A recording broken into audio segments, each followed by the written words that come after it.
Hello, and welcome back to Kyber Codex. Tonight I have another lightsaber demo, review, and overview for you.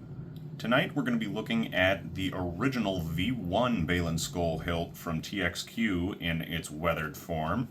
This is installed with a Proffieboard v2.2 in a one-button configuration. Before I go any farther, I guess I do just want to say I've actually tried to film this review a couple times, and I've always just had mixed thoughts about getting into it. I had some issues with this hilt when I bought it from the vendor. I bought it direct from TXQ's AliExpress store, and there were a whole bunch of issues with it. The actual red button actuator here was glued to the top half of the switch, and the top half of the switch was ripped off the bottom half. So there was like really bad button connection. The switch didn't work very well. It had very weak threading right here and up here. And there was a large crack in the original chassis down here on the removable side. This was originally ordered with the Neopixel v4 board, and they shipped it to me with a big crack in the chassis down there. And like right after that, I went on my honeymoon. Breezy Saberworks was kind enough to fix the switch, replace it with a brand new one for me while I was on my honeymoon, and then have it back in the mail and back at my house for me waiting by the time I got home, which was awesome. And I was able to pick up a removable Proffieboard chassis that slots into the same connector from Tano Sabers. So I was able to actually get this back in working order, but TXQ gave me a lot of issues trying to get it fixed through the correct channels, or trying to get it replaced or get a refund. Ultimately, the two packages they did send me got confiscated by postal inspectors because they were shipped with counterfeit postage. After that, their sales rep tried to claim that one of the packages was delivered anyway, even though I never got them. And ultimately, I had to do a chargeback with my credit card company. So I've kind of struggled with even wanting to review this in the first place because it was such a hassle. And I dealt with it on and off for a couple months before the hilt was like fully usable and I needed it for an event. I don't know, yeah, I really want to love this because I love the actual design of Baylan's hilt, but this is not very screen accurate. I bought this like right when it came out while the show was still airing, so we didn't really have a screen accurate option yet. The weathering on it's pretty nice, but you know, the functionality on it wasn't there when I got it, and I had to fight with TXQ for months over it. It definitely put a sour taste in my mouth and makes it hard for me to objectively rate or rank this hilt. But like the weathering on it, quite nice. It does feel good in the hand. I like the grips. I do wish it was more appropriately sized to be Baylan's hilt, but I do like the red button. A lot of the other replicas that I've seen like hide the buttons down here or hide them in here. Or like the Ultimate Works one, this is like a shine-through window for the blade side PCB and not actually a switch. But no, this is how Baylan ignites it in the show, and I like that. This does have a Saberforge blade plug, because the blade plug that was included with it both doesn't match and is too long to fit in the hilt. And I mean, I guess if I had to give one like real just objective complaint about the design of the hilt and not the one that I got that I feel is not reflective of the quality of other TXQ hilts that I've had, I would say just that the tolerance on the Baylan V1's emitter is not great. Most 1-inch blades that I've put in here wobble quite a bit and lose connection to the hilt side PCB pins. I pretty much only get good stability with a Bendu Armory heavy grade pixel blade in here, which is fine because I have one of those. But it does kind of limit this. Otherwise, though, I mean, it's a fairly nice hilt.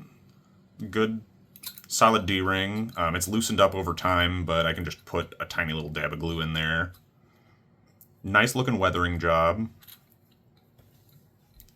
Visually pretty close to Baylan's, even though the proportions are off and it doesn't have the little triangular choke section right here. To get access to the chassis, you just unscrew there in the middle, and then everything's right here, just like your traditional TXQ removable chassis. So it just takes an 18650 flat top battery right up here. You have your USB-C charge port, and your Proffieboard v2.2 and battery protection board. Chassis just pulls out like all other TXQ removable chassis. It's seated right there, so not even very far up in the hilt.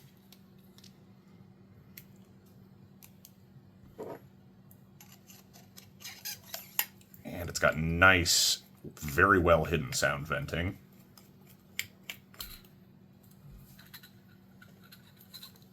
Does have a lit Neopixel PCB, so you can get shine through on the blade plug without having to use a pixel blade plug. Otherwise, you know, electronically, it's the same as all of your other basic TXQ Proffie 2.2 installations. This is just stock how you get it from TXQ. So let's pop a blade in it and come back for the final verdict.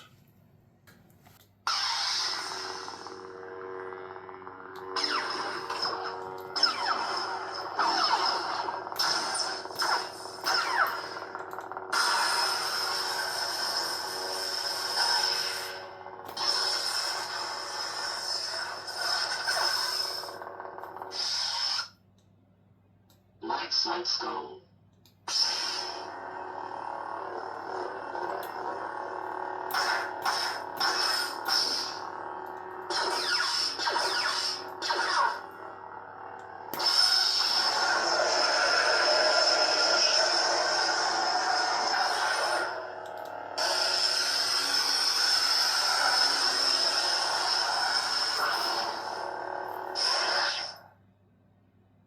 Shinhati.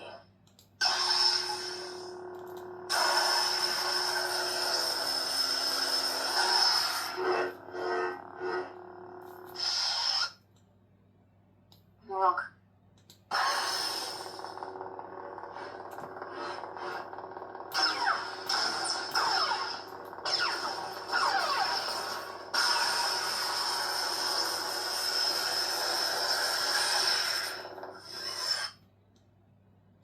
Walking at his path.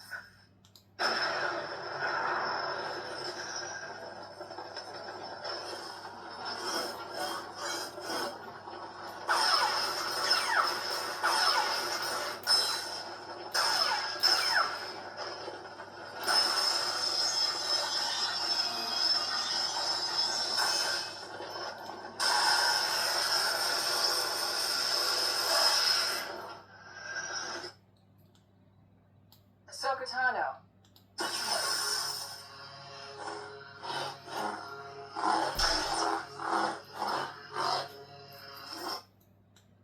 Anakin.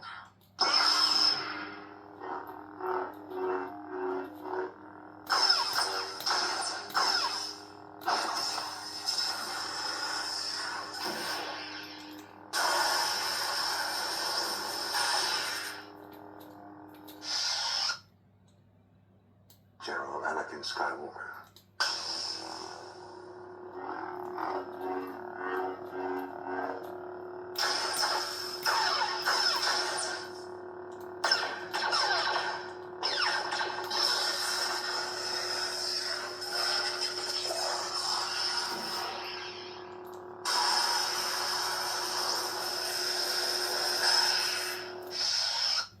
So, final verdict on the TXQ Baylan Skoll V1.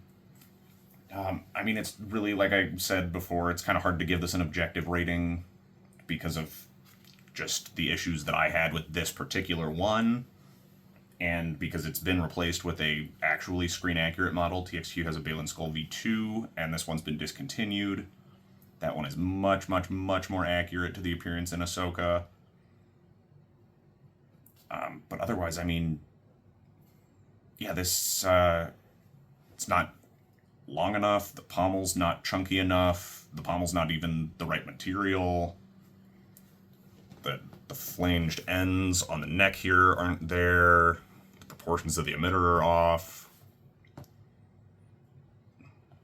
Like, there's a reason they discontinued this and replaced it with a much more screen-accurate one, which definitely detracts from my rating, but also just the issues that I had with it when I got it, and the hassle that TXQ's official AliExpress store put me through trying to get it fixed. It's not an experience I'd repeat if I had the choice. I have not bought another TXQ hilt directly from TXQ since buying this one. All the other TXQ hilts that I bought were purchased from other vendors. And I mean, they all were great, worked great, were, you know, solid hilts. So I have nothing against TXQ's hilts in particular, but their customer service really rubbed me the wrong way, and it makes it hard to love this hilt the way I would want to. Part of me would like to, you know, get rid of this and replace it with a Baylan V2, because I need to keep a Baylan saber on hand. I have a Baylan armor build, so I need a saber to match it. But after my experience with this, part of me also just wants to ditch this and get another company's Baylan entirely, maybe like a Shadowfoil Props or a KR Sabers. So I don't know. I mean, I like it, but it doesn't get nearly as much use as some of the other things in my collection do these days, between the poor tolerance on the emitter, the, you know, same issue that I have with all TXQ hilts, which is the difficult battery access in the battery cradle, how it's super tight, hard to get the battery in and out, and how there's no kill switch. So yeah, I mean, luckily I can't be like, hey, this is the perfect Baylan hilt and it's discontinued, so sucks to suck. Luckily I can be like, this is not the best Baylan Skoll hilt out there, and lucky for you guys, you don't have to worry about accidentally picking one up. So, you know, it is what it is. It's certainly not the worst lightsaber I've ever bought, but it's definitely not the best lightsaber I've ever bought either. It's not even the best TXQ lightsaber I've ever bought.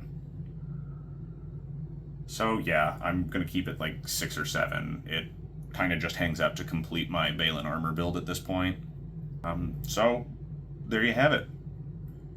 Once again, this has been Kyber Codex. Thank you all so much for stopping by and watching. Have a wonderful rest of your night, and may the Force be with you.